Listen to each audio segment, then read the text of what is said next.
নমস্কাৰ গাঁও চহৰ জিলাৰ খবৰ ষ্টুডিঅ'ত মই অস্মিতা নাৰ্ছিং হোমৰ স্বত্বাধিকাৰীসকলৰ সৈতে স্বাস্থ্য মন্ত্ৰীৰ এখন বৈঠক সম্পন্ন হয় জনতা ভৱনত অনুষ্ঠিত হৈছিল এখন বৈঠকৰ পিছতে সংবাদ মাধ্যমত সম্বোধন কৰে মন্ত্ৰী হিমন্ত বিশ্ব শৰ্মাই মই জনাইছো যে নাৰ্ছিং হোমৰ স্বত্বাধিকাৰীসকলৰ সৈতে এখন বৈঠকত মিলিত হয় স্বাস্থ্য মন্ত্ৰী ডক্টৰ হিমন্ত বিশ্ব শৰ্মা জনতা ভৱনত এখন বৈঠক অনুষ্ঠিত হৈছিল আৰু বৈঠকৰ পিছতে সংবাদ মাধ্যমক সম্বোধন মন্ত্ৰী হিমন্ত বিশ্ব শৰ্মাৰ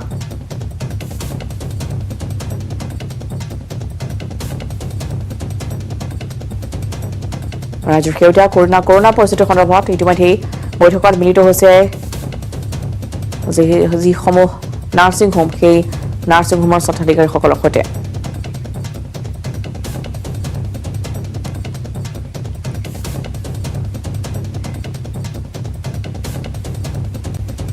আৰু ৰাজ্যৰ সেউজীয়া কৰোনা পৰিস্থিতিক লৈ তৎপৰ হৈ পৰিছে ৰাজ্যৰ স্বাস্থ্য বিভাগ 7 দিনলৈ ৰাজ্যৰ সৃষ্টি নহয় কোনো সমস্যাৰ হস্পিটেলত আছে বেড আৰু আইচিইউ মজুত আছে পৰ্যাপ্ত পৰিমাণৰ অক্সিজেন বাহিৰৰ পৰা অসমলৈ অহা লোকক 7 দিনৰ হোম কোৱাৰেণ্টাইনৰ ক্ষেত্ৰত অধিক গুৰুত্ব স্বাস্থ্য বিভাগৰ ৰাজ্যৰ কোভিড পৰিস্থিতিৰ সন্দৰ্ভত ক'লে মন্ত্ৰী হিমন্ত বিশ্ব শৰ্মাই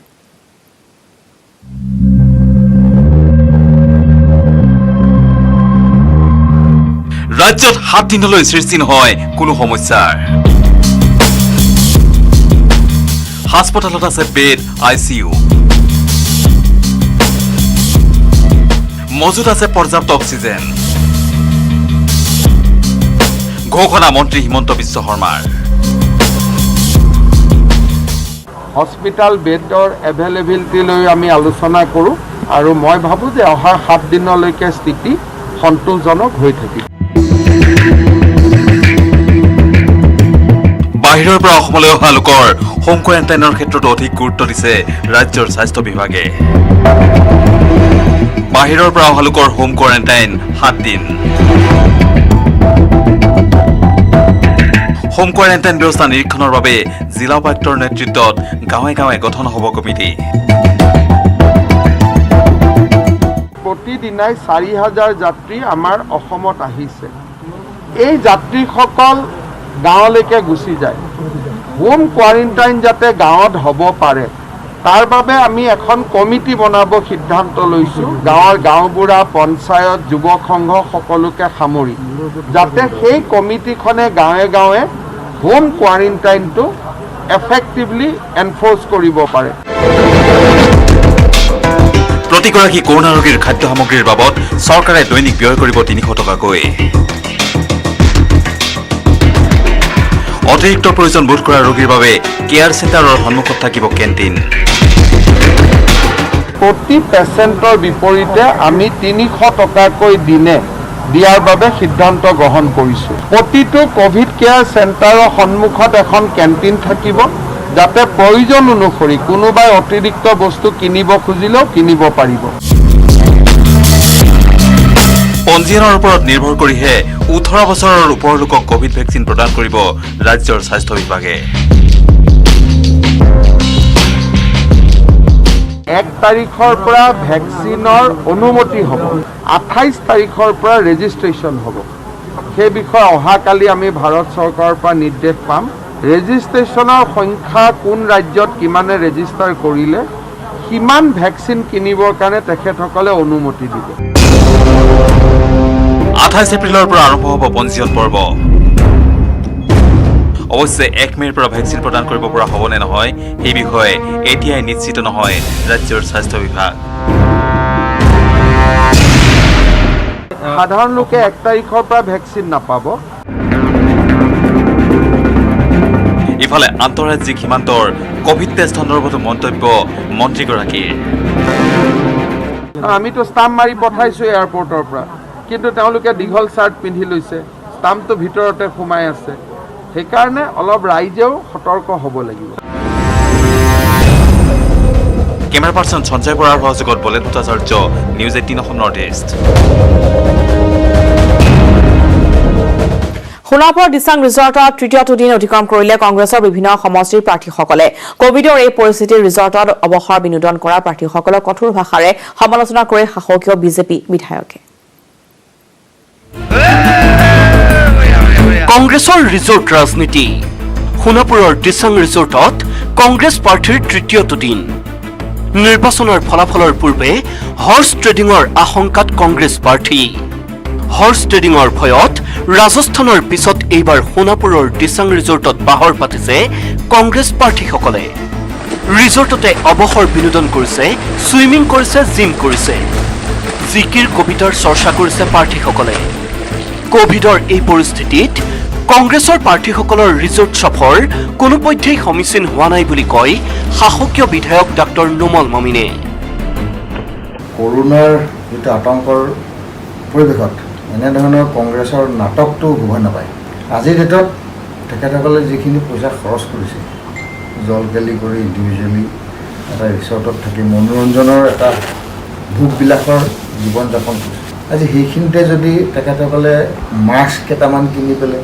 ৰাইজক বিতৰণ কৰিলে হয় ভিটামিন চি টেবলেট কেইটামানকে ৰাইজক দিলে হয় বা পুষ্টিকৰ খাদ্য কিছু ৰাইজক দিয়া হেঁতেনো সেইটো এটা ধৰ্ম হ'লে হয় নিৰ্বাচনৰ ফলাফলৰ পূৰ্বে হৰ্চ ট্ৰেডিঙৰ ভয়ত ৰিজৰ্ট পলিটিক্সক হাস্যকৰ আখ্যা দিয়ে কিংখং সমষ্টিৰ বিজেপি বিধায়ক বিমল বৰায়ো ইলেকশ্যনৰ ৰিজাল্ট ঘোষণা কৰাৰ আগতে এনে কিছুমান প্ৰাৰ্থীক নি তেওঁলোকে পণবন্দী কৰি ৰাখিছে তাৰমানে তেওঁলোকৰ নিজৰ প্ৰাৰ্থীসকলৰ ওপৰত এক নম্বৰ কোনো কাৰণত ভৰসা নাই সেইকাৰণে মুখ্যমন্ত্ৰী প্ৰাৰ্থীকো আবদ্ধ কৰিব লগা হৈছে তেওঁলোকে এজনে মুখ্যমন্ত্ৰী হ'ব বিচাৰিছে তো মুখ্যমন্ত্ৰীজনক যদি কংগ্ৰেছে আবদ্ধ কৰি ৰাখিব লগা হয় তেতিয়াহ'লে এখন যদি কিবা কাৰণত চৰকাৰ হয় অসমৰ জনসাধাৰণে কি আশা কৰিব পাৰে দাম নোহোৱা কিছুমান মানুহ গৈ প্ৰথমে গৈ পিনি নিজে গৈ পিনি সোমাই দিছেগৈ তাত গৈ পিনি শনিবাৰে দিচাং ৰিজৰ্টত মহাজোঁটৰ অংশীদাৰী দল AIUDFৰ 20 গৰাকী প্ৰাৰ্থী যোগ দিয়াৰ কথা আছিল যদিও ৰিজৰ্টত তৃতীয় দিনটোত কোনো প্ৰাৰ্থীয়ে প্ৰৱেশ কৰা নাই বিপুল বৰ্মনৰ report news 18 Assam north east মহামাৰী কৰোনা মহাতংকত চুইছে অসমকো একেদিনাই কৰোনাই প্ৰাণ কাঢ়িলে 12 জনৰ বিগত 24 ঘণ্টাত নতুনকৈ আক্ৰান্ত হ'ল 2384 জন লোক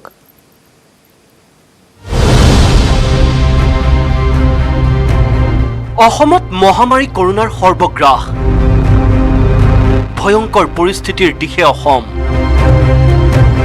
একেদিনাই প্ৰাণ কাঢ়িলে 12 জনৰ বিশ্বত্ৰাস কৰোনাৰ দ্বিতীয়টো ঢৌৱে অসমতো সৃষ্টি কৰিছে উদ্বেগজনক পৰিস্থিতিৰ দৈনিক ঊৰ্ধ্বগামী হৈছে কৰোনাত মৃত আৰু আক্ৰান্ত লোকৰ সংখ্যা শুকুৰবাৰৰ দিনটোত একেদিনাই ৰাজ্যত নতুনকৈ 2384 জনৰ দেহলৈ বিয়পিল কৰোনা গুৱাহাটী মহানগৰীত এদিনতে কৰোনাত আক্ৰান্ত হ'ল 883 জন অসমত 3.29% বৃদ্ধি কৰোনাৰ আক্ৰান্তৰ হাৰ শুকুৰবাৰে দিনটোত মুঠ 72405 জন লোকে কৰিছিল কোভিড পৰীক্ষা ইফালে ডিব্ৰুগড়স্থিত অসম চিকিৎসা মহাবিদ্যালয় হাস্পতালত শনিবাৰে পুৱা মৃত্যু কাকুৱালি ল'লে কৰোনাত আক্ৰান্ত বাবুল মণ্ডল নামৰ লোকজনে অসম চিকিৎসা মহাবিদ্যালয়ত 24 ঘণ্টাত 4 জনৰ মৃত্যু তেওঁলোক এজন হিমন্ত বুঢ়াগোহাঁই তেওঁ চিভিয়াৰলি ডায়েবেটিক আৰু হাইপাৰটেনচিভ আছিল এটা পোনপটীয়াকৈ কোভিড ডেথ বুলি আমি নকওঁ কিন্তু কোভিড উইথ কমৰ্বিডিটিজ আৰু ইজন আছে দীপক চাহু তেওঁ চিভিয়াৰলি ডায়েবেটিক তেওঁ যেতিয়া আহিছে তেওঁ ব্লাড চুগাৰ 700 আছিল কিন্তু তেওঁ আৰু লগত তেওঁ ৰিনেল ফেইলিয়ৰ আছিলে ডায়েবেটিক কিডনি ডিজিজৰ ৰিনেল ফেইলিয়ৰ এই তিনিটা ৰোগত তেওঁৰ মৃত্যু হৈছে কিন্তু লগতে তেওঁ কোভিড পজিটিভ আছিলে মৰণৰ বুহিখোৱাঙত কোভিডে প্ৰাণ কাঢ়িলে লেবতী হাজৰিকা নামৰ মহিলাগৰাকীৰ তিতাবৰত কৰোনাত আক্ৰান্ত হৈ মৃত্যু মেহেৰুন নেছা নামৰ এগৰাকী মহিলাৰ গোলাঘাট জাতীয় বিদ্যালয়ত কৰোনা আতংক সপ্তম শ্ৰেণীৰ এগৰাকী ছাত্ৰ কৰোনা ভাইৰাছত আক্ৰান্ত হোৱাৰ পিছতে বিদ্যালয়খনত তীব্ৰ আতংকই বিৰাজ কৰিছে ডিব্ৰুগড় জিলাত 4 জনকৈ ডাবল মিউটেন্ট কোভিড আক্ৰান্ত চিনাক্ত হোৱাৰ পাছতে বিশেষভাৱে তৎপৰ হৈ পৰিছে জিলা প্ৰশাসনৰ লগতে স্বাস্থ্য বিভাগ জিলাখনত কৰোনাৰ ভয়াৱহ সংক্ৰমণৰ পৰিপ্ৰেক্ষিতত শনিবাৰৰ পৰা অধিকাংশ চৰকাৰী বিদ্যালয়ৰ 10ম শ্ৰেণী পৰ্যন্ত বাতিল কৰা হৈছে পাঠদান চিৰাঙত মুঠ আক্ৰান্ত 127 জন লোক শোণিতপুৰতো দেখা গৈছে কৰোণাতংক। শোণিতপুৰৰ লখৰাৰ কেন্দ্ৰীয় বিদ্যালয়ত পুনৰ এজন শিক্ষকৰ দেহত ধৰা পৰিছে মহামাৰী কৰোণা। পূৰ্বে বিদ্যালয়খনৰ 7জন শিক্ষকৰ দেহত ধৰা পৰিছিল কৰোণাৰ অৱস্থিতি। বিগত বৰ্ষৰ দৰে কৰোণাৰ কুপ্ৰভাৱ পৰিছে ৰাজ্যৰ পৰ্যটন উদ্যোগতো। মানাহ ৰাষ্ট্ৰীয় উদ্যানত হ্ৰাস পাইছে পৰ্যটকৰ সংখ্যা। Bureau report, news 18, Assam north east.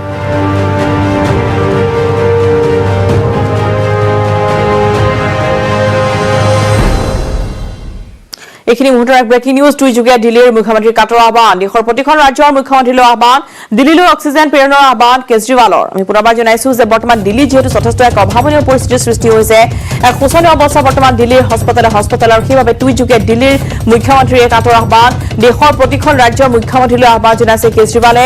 দিল্লীলৈ অক্সিজেন প্ৰেৰণৰ আহ্বান জনাইছে, যিহেতু অক্সিজেনৰ অভাৱত আজি দিল্লীত 20জনৰ অধিক লোকৰ ইতিমধ্যে মৃত্যু হৈছে। গতিকে দিল্লীৰ মুখ্যমন্ত্ৰীগৰাকীৰ আহ্বান টুইটযোগে সকলো ৰাজ্যৰ মুখ্যমন্ত্ৰীলৈ তেওঁ আহ্বান জনাইছে, দেশৰ প্ৰতিখন ৰাজ্যৰ মুখ্যমন্ত্ৰীলৈ তেওঁ আহ্বান, যিহেতু দিল্লীত বৰ্তমান অতি ভয়ংকৰ ৰূপ ধাৰণ কৰিছে মহামাৰী কৰোণাই, যাৰ ফলত প্ৰতিটো দিনতে আক্ৰান্ত সংখ্যা লগতে সমান্তৰালভাৱে অক্সিজেন নাপায় বহু লোকৰ ইতিমধ্যে মৃত্যু ঘটিছে।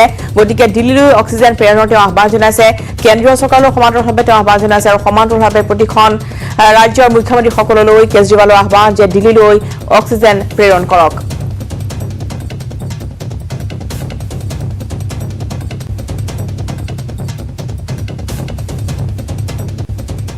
এবাৰ কৰোণাত আক্ৰান্ত হৈছে গুজৰাটৰ উপমুখ্যমন্ত্ৰী নীতিন পেটেল কোভিড পজিটিভ।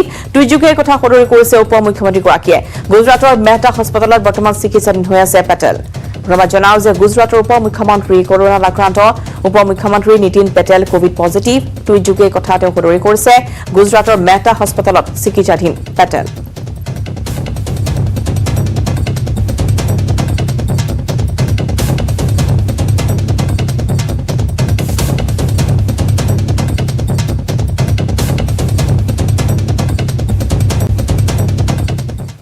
ডিব্ৰুগড়তো কোভিডে সৃষ্টি কৰিছে ত্ৰাসৰ। 24 ঘণ্টাত কোভিড-19ৰ চিকাৰ হৈ মৃত্যু সাৱটি লৈছে 4জনকৈ লোকে।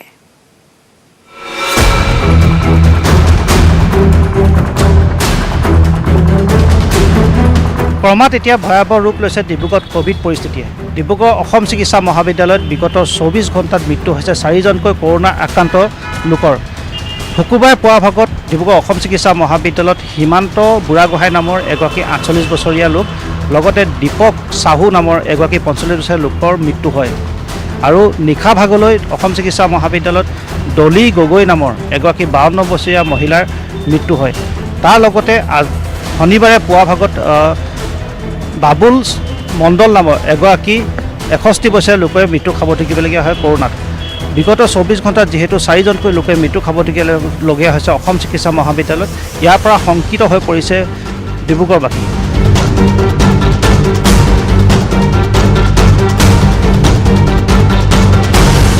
তেওঁলোক এজন সীমান্ত বুঢ়াগোহাঁই, তেওঁ চিভিয়াৰলি ডায়েবেটিক আৰু হাইপাৰটেনচিভ আছিলে।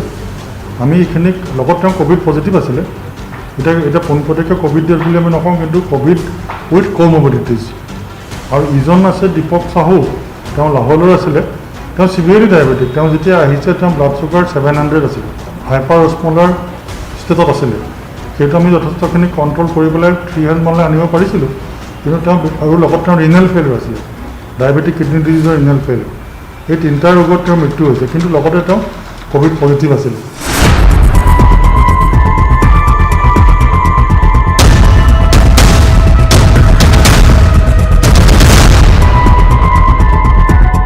ইফালে দিনক দিনে বৃদ্ধি পাইছে ডিব্ৰুগড়ত কৰোণাত আক্ৰান্ত লোকৰ সংখ্যা। শুকুৰবাৰে সন্ধিয়া ভাগলৈকে ডিব্ৰুগড়ত কৰোণাত আক্ৰান্ত লোকৰ সংখ্যা হৈছে 913জন আৰু দিনক দিনে ইয়াৰ সংখ্যা বৃদ্ধি হৈ গৈ থকা পৰিলক্ষিত হৈছে।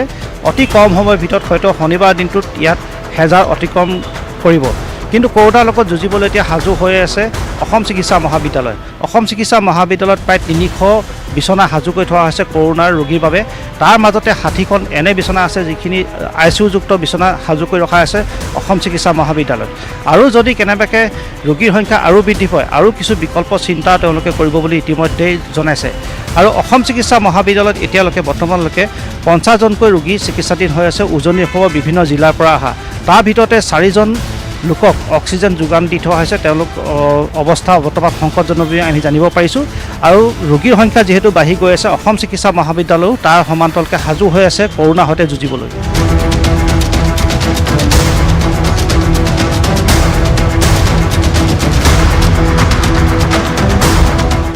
2 মে'ৰ নিৰ্বাচন ফলাফলৰ দিনা অধিক কঠোৰ হ'ব প্ৰশাসন। সমদল সভা আৰু আনন্দ উৎসৱ নিষেধাজ্ঞা আৰোপ কৰিব দৰং জিলা প্ৰশাসনে।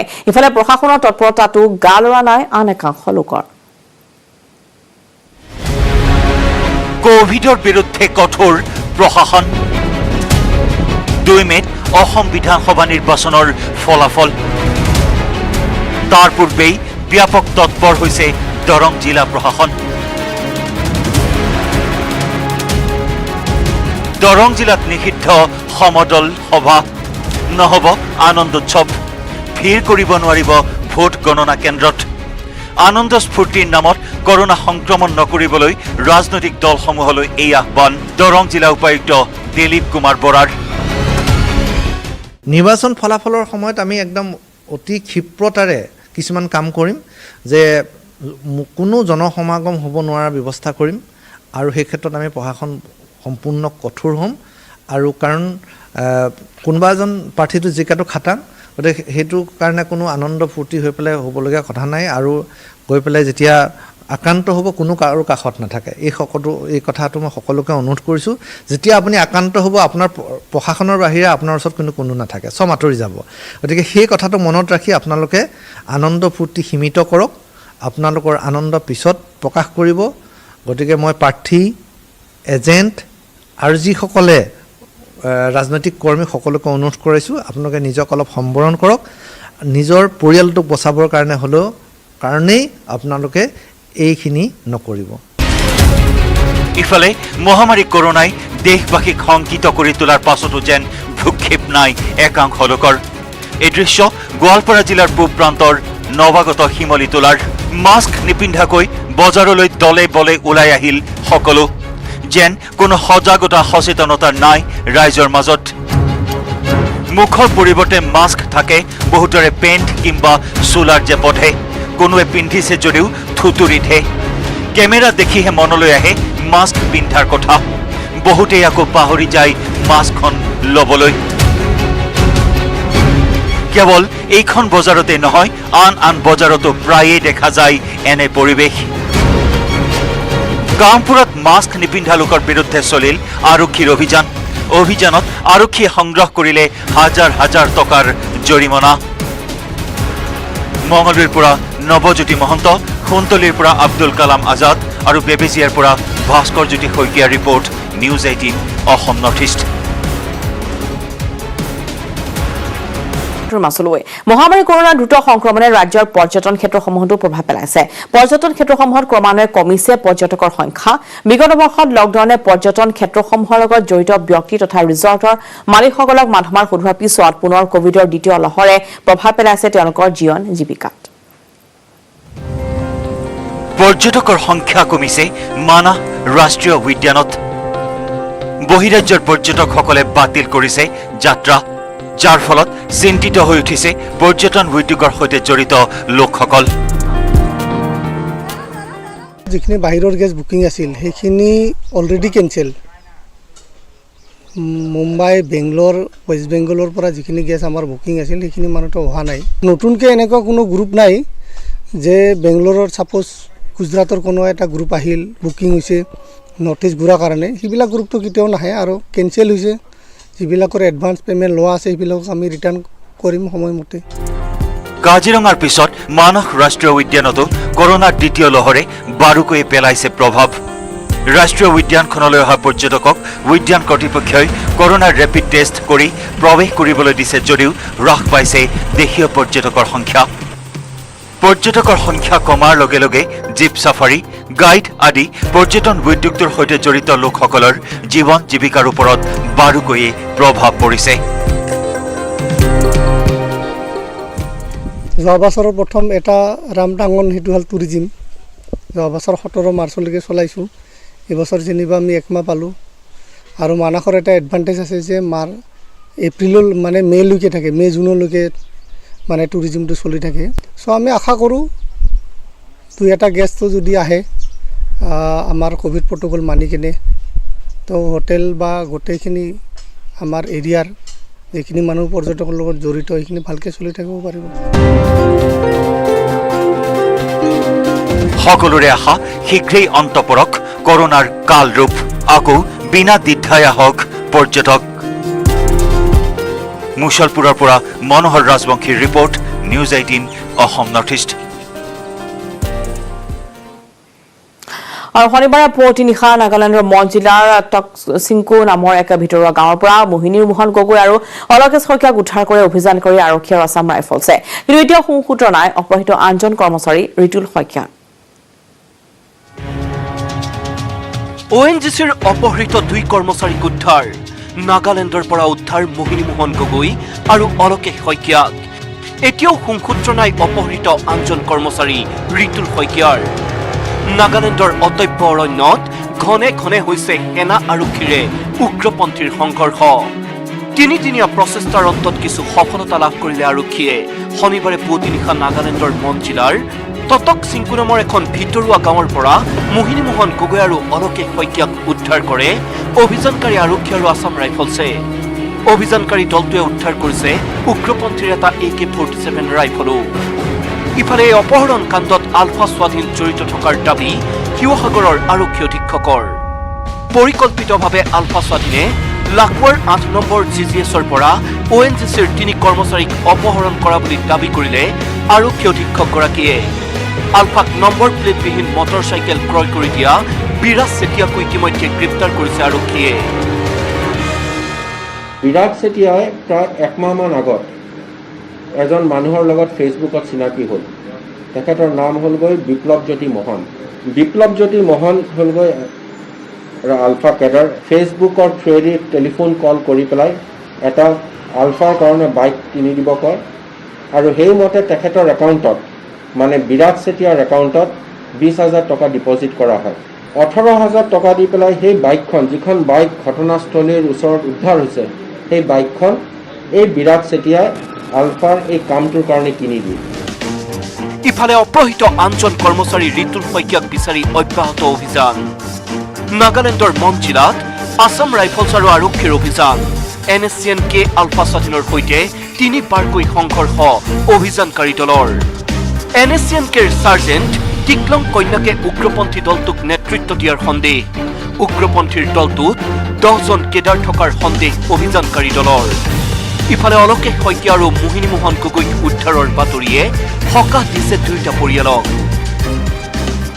অকল দাদা আৰু অলকেশ দাদাকে লগ পালে বুলি উদ্ধাৰ কৰিছে বুলি গম পাইছোঁ কিন্তু ৰিতুল দাদা এতিয়ালৈকে উদ্ধাৰ হোৱা নাই সেইকাৰণে দুখিতও হৈছোঁ কাৰণ একেলগে 3জনক নিছিলে যেতিয়া একেলগে উদ্ধাৰ হোৱা হ'লে আমি বেছি সুখী হ'লোহেঁতেন আৰু ইমান তৎপৰতাৰে যেতিয়া নেকি অসম আৰক্ষী সেনা বাহিনীয়ে আমাৰ দাদাহঁতক উদ্ধাৰ কৰিব পাৰিলে সেইকাৰণে তেওঁলোকলৈ অশেষ ধন্যবাদ দিছোঁ পুত্ৰক উদ্ধাৰৰ খবৰে মোহিনী মোহন গগৈৰ পিতৃ মাতৃকো স্বাভাৱিকতে আনন্দিত কৰিছে যদিও আনজন অপহৃত ৰিতুল শইকীয়া বৰ্তমানো উদ্ধাৰ নোহোৱাত দুখ প্ৰকাশ কৰে মোহিনী মোহন গগৈৰ মাতৃয়ে পালোঁ ল'ৰাটো পালোঁ 2জন পালে কিন্তু তাকে এজনটো নোপোৱাৰ কাৰণে বহুত মোৰ দুখিত হৈ আছোঁ সেইগৰাকী মাতৃও তাৰমানে মোৰ নিচিনাই এখন অন্তৰ আছে তেওঁ আজি ভাবিছে 2জন পালে মোৰ ল'ৰাটো দেখি নাই নহয় সেই তাক পাবনে নাপায় মানুহৰ মাকৰ মনততো সেইখিনি হৈছে তেওঁ অতি সোনকালে যেন সেই ল'ৰাজনকো পায় মই সেইখিনি অনুৰোধ কৰিছোঁ ইয়াৰ বিপৰীতে ৰিতুল গগৈৰ বৰগোলাৰ ঘৰখনত এতিয়া কেৱল কান্দোনৰ ৰোল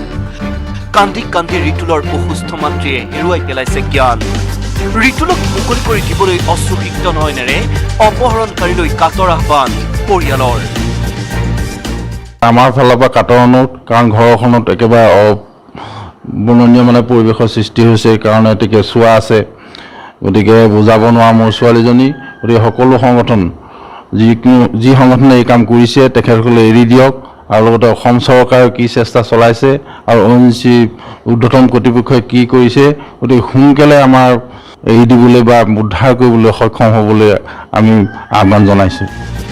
ৰিতুলৰ পৰিয়ালৰ লগতে সকলোৰে আশা আলফা স্বাধীনে শীঘ্ৰে সুস্থ শৰীৰেৰে মুক্তি দিব ৰিতুল শইকীয়াক।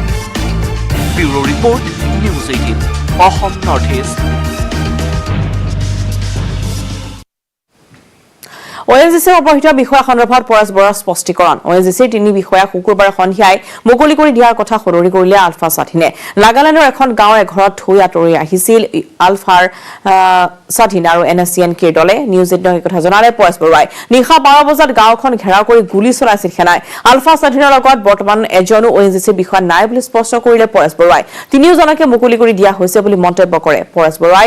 অপহৃত তৃতীয়জন বিষয়া সন্দৰ্ভত সেনাক ৰাজহুৱা কৰিবলৈ দাবী পৰেশ বৰুৱাৰ।